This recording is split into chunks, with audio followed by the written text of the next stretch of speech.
there is a truth many men are never taught. Women don't usually fall deeply for what you do, but for how you make them feel. 5. Verbal intimacy techniques that make her completely enchanted, every man must know. But this is not a story about techniques. This is a story about the power of words, of emotion, of the subtle things that can stir a woman's heart in ways most men never realize. Imagine a very ordinary evening. No candlelight, no roses, none of the movie-style romance. Just two people sitting side by side. She isn't distant, but her eyes no longer sparkle the way they once did. You are still there, yet somehow, her emotions feel elsewhere. No arguments, no drama, just an invisible gap you can't quite explain. And then, another man enters her story. Not more handsome than you, not wealthier than you, but he knows how to say the things that make her heart tremble. Not sweet talk, but words that touch emotion. This video is not for entertainment. These are not cheap flirting tricks. These are psychological, emotional, and communication principles that, when understood correctly, can completely change how women perceive you. When applied properly, create natural attraction without forcing anything. When mastered, make you not only more attractive, but more refined, more perceptive, more compelling. Because in the end, what makes a woman truly captivated is not performance. It is how she feels when she is with you. If you've ever wondered why you're not a bad man, yet somehow feel your charm slowly fading, what you're about to hear may completely change the way you see women, and yourself. There's a secret language spoken in the most intimate moments, a symphony of touch and sensation that, when truly understood, can transform a fleeting encounter into an unforgettable journey. Most men, myself included for a long time, only ever learned a few basic notes. We thought we were playing the song, but we were often just making noise. I remember standing at the precipice of intimacy, armed with what I thought was knowledge. Like many, I approached oral pleasure with a certain directness, a straightforward, almost industrial efficiency. I imagined I was a powerful force, a concrete drill of sorts, ready to get the job done quickly and vigorously. The harder, the faster, the more relentless, the better, right? That's what we were often implicitly taught, or at least what our youthful exuberance and lack of nuanced understanding led us to believe. But the truth, as I eventually discovered, was far more delicate, more profound. The responses I sometimes received were polite, sometimes even enthusiastic, but rarely did they carry the raw, untamed passion I knew was possible.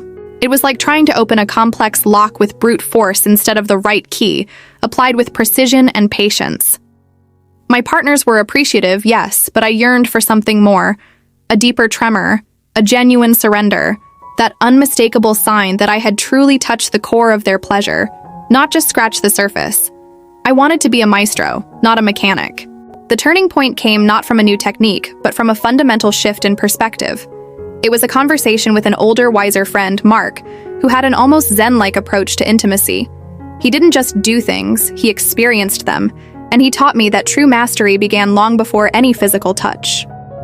"Alex," he said, his eyes twinkling with knowing amusement, "you wouldn't offer a precious gift wrapped in soiled paper, would you? And you wouldn't offer it with a grunt of obligation. No, you'd present it with reverence, with joy, with an almost sacred anticipation." He was talking about hygiene, of course, but it was more than just a shower. It was about treating the act, and her body, as the most precious gift imaginable. It was about immaculate preparation, a fresh canvas. And enthusiasm? That wasn't just about showing up. It was about radiating a genuine desire to give pleasure, to explore, to connect. It was about the sparkle in your eye, the eagerness in your touch, the silent promise that this moment with her was the absolute highlight of your day. It wasn't a chore, it was an honor. This foundational rule wasn't about technique at all, but about attitude, a respectful, enthusiastic, and generous spirit that elevates the entire experience. With this new mindset, I was ready to learn the how. Mark then introduced me to what he called the magic circle, a concept that utterly revolutionized my approach. I had always gone straight for the bullseye, so to speak. My concrete drill mentality meant I zeroed in on the most obvious spot, applying direct pressure, thinking that was the goal. But Mark explained the exquisite sensitivity of the clitoris, how direct, unvaried stimulation could quickly become overwhelming or even uncomfortable. "Think of it like this, Alex," he explained. "You're not trying to bash down a door. You're trying to coax open a delicate flower. And a flower needs gentle warmth and circling breezes before you ever touch its most tender petals." The magic circle technique was about anticipation, about building a crescendo. It meant starting slowly, with soft, teasing licks and kisses around the entire vulva, the inner thighs, the perineum, anywhere but the clitoris itself. It was about tracing gentle patterns, creating a wide, warm perimeter of sensation. I learned to use the tip of my tongue, the flat of it, even soft breaths, to explore the surrounding landscape. The principle was clear: from outside to inside, from slow to fast, from light to strong. I would begin with feather-light touches, barely grazing the skin, sending shivers of anticipation. I'd move in wide circles, gradually narrowing the radius, drawing closer to the most sensitive area without quite touching it. The goal was to build a delicious tension, to make her crave that direct contact, to prepare her senses for the exquisite delight that was to come. It was like warming up an instrument before playing the most beautiful melody. When I finally allowed my tongue to brush against the clitoris, it wasn't a sudden assault. It was a gentle, almost accidental caress, part of the wider circular motion. The sensation for her was exponentially more intense, more pleasurable, because her entire body was already humming with desire, primed and ready. The contrast between the broad, teasing strokes and the eventual delicate, direct contact created an electrifying effect. I watched her body arch, heard her breath catch. It was a revelation. I wasn't just doing something. I was orchestrating sensation, building a masterpiece of pleasure, one gentle stroke at a time. This shift from forceful directness to artful anticipation was just the beginning. The magic circle technique alone transformed my understanding of what was truly possible, opening a door to a level of connection I hadn't known existed. I realized that the journey to mastering intimate pleasure was less about a checklist of actions, and more about a profound understanding of responsiveness, patience, and the incredible power of subtle touch. But this was only the first layer. There were deeper secrets to uncover, more sophisticated rhythms to learn, and even greater depths of ecstasy to explore. The music had just begun, and I was eager to learn the rest of the symphony.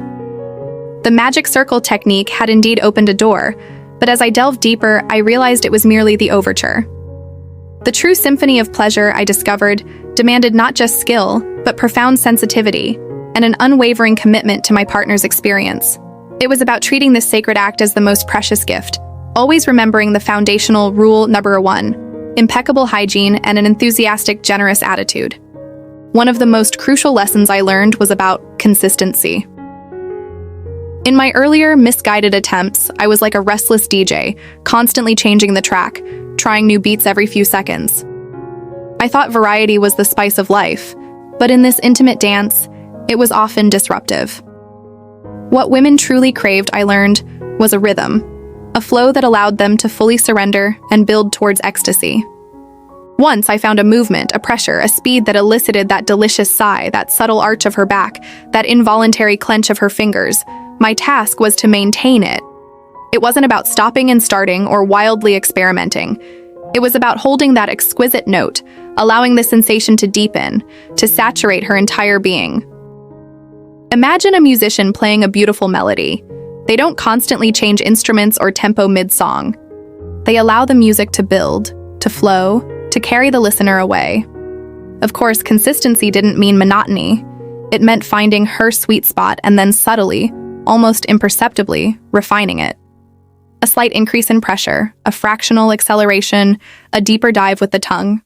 These were the nuanced adjustments that elevated pleasure without breaking the spell. It was like tuning a guitar string, finding that perfect resonance and then holding it, letting the vibrations fill the room. This focus, this dedication to her unique rhythm, transformed my approach from a performance into a profound act of connection. It was no longer about my technique, but about our shared journey towards a crescendo. But the journey didn't end there. I discovered that true mastery lay in the art of combination. While my mouth was dedicated to the external landscape, creating those intricate patterns of delight, my hands and fingers could unlock entirely new dimensions of pleasure. This was where the symphony truly began to swell. I learned to use my fingers to explore the internal landscape, gently stimulating the G-spot, creating a delicious, deep pressure that resonated through her core. The simultaneous sensations, the delicate, teasing dance of my tongue externally, and the firm, internal caress of my fingers, created a powerful, almost overwhelming tapestry of pleasure. It was like two complementary melodies playing at once, intertwining to form a richer harmony. Sometimes it wasn't about internal stimulation at all. It was about connection. My hands would gently cup her hips, guiding her closer, controlling the rhythm, or simply holding her, grounding her in the moment. This physical connection, this gentle assertiveness, communicated not just skill, but care, presence, and a desire to be fully entwined in her experience. It was a silent conversation, a physical affirmation of trust and intimacy, adding another layer to the sensual experience. This combination wasn't just about doing more, it was about creating a holistic, immersive experience, engaging her entire body and spirit in the act. Yet, all these techniques, all this newfound artistry, would be incomplete without the most vital skill of all: reading her body signals. Her body, I learned, was an open book, if only I knew how to read its language. Her breathing, her subtle moans, the way she shifted the tension in her muscles, the flutter of her eyelids. Every single reaction was a clue, a whisper telling me what she liked, what she needed, what brought her closer to the brink. I became an observer, a listener, attuned to every nuance. And nowhere was this attentiveness more critical than in the moments leading up to climax. There's a particular point, often just before she fully lets go, a powerful, almost reflexive contraction. Her body might tense, she might subtly push away, clench her thighs, or even momentarily stiffen. In my ignorant past, I might have interpreted this as a signal to stop, to ease off, or worse, to change direction. But I learned the truth. This was precisely the moment to lean in. This reflexive contraction, this momentary pushing away, was not a rejection.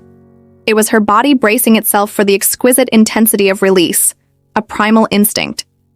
To stop at that critical juncture, to hesitate, was to snatch away the very peak she was about to reach. The lesson was clear, absolute. Do not stop.